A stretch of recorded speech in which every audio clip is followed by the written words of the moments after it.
Yes, sir.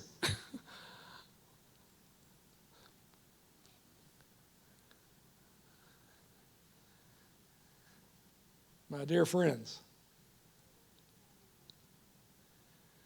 we are in the middle of what many who have already gone on to be with the Lord were hoping for in their generation. Something got dreadfully lost over the last hundreds and hundreds of years, and I hit it again this morning. We started looking for darkness instead of becoming and being made ready. And that lack of readiness has delayed the coming of the Lord. And now, allowing the Lord to bring us to readiness is hastening the day of the Lord. Okay, so being therefore in the book of Revelation, we have to understand if we're in the time of what the book of Revelation is all about. Once you get particularly to where the seals are being broken, then we have come into what is prophetically known throughout the scriptures as, at least the beginning, of the day of the Lord. It is no doubt that there is a 3.5-year time frame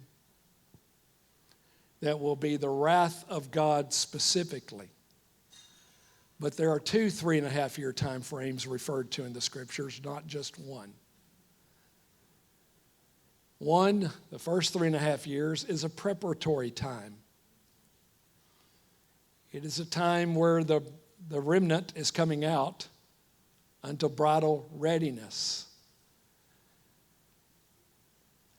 There is in that time a measure of fire from God refining the priesthood.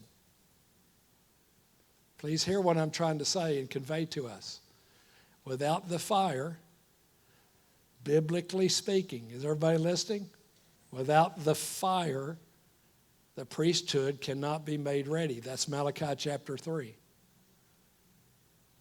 The principle of God. He will be a refiner's fire, and he will be a launderer's soap. And he will purify the sons of Levi. It is a principle, and it will play itself out here in what we're calling the end, more so than any other time of human history. In fact, Malachi moves forward right to the end. The fact that his people cannot be made ready without fire is an established biblical truth that we need to see again. I asked the question earlier, do you feel like you're ready?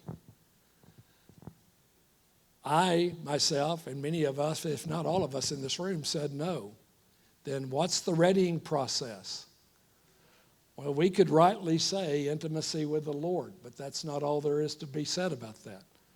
You can be intimate with the Lord and still be filled with dead men's bones. Doctrines of demons,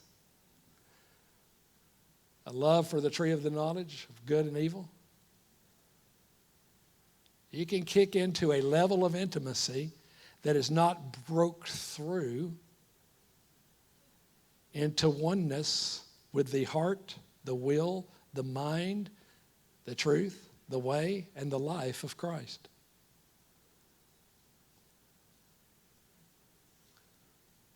Intimacy is not the sole cure. It is certainly a necessity. If a bride's going to be made ready, love is going to be a key to that relationship. Supreme love, though. Not love in a long list of Jesus but Jesus. Right? Fire, according to the scriptures, is what's going to make the people ready. The refiner's fire and the launderer's soap.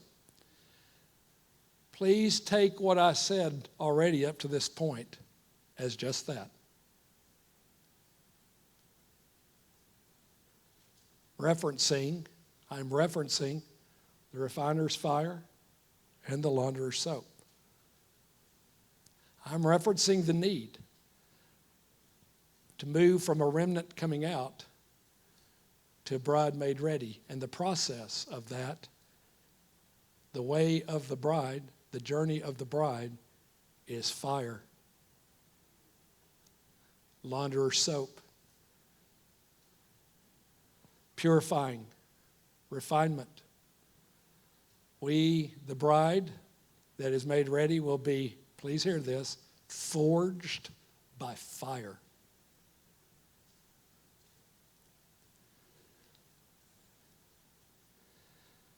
It is not the same fire that he's going to unleash upon the unbelieving. It is a redemptive fire, a purifying fire, not a destructive fire. Even though it will destroy the tree of the knowledge of good and evil in and among us, if we are willing. Are we willing?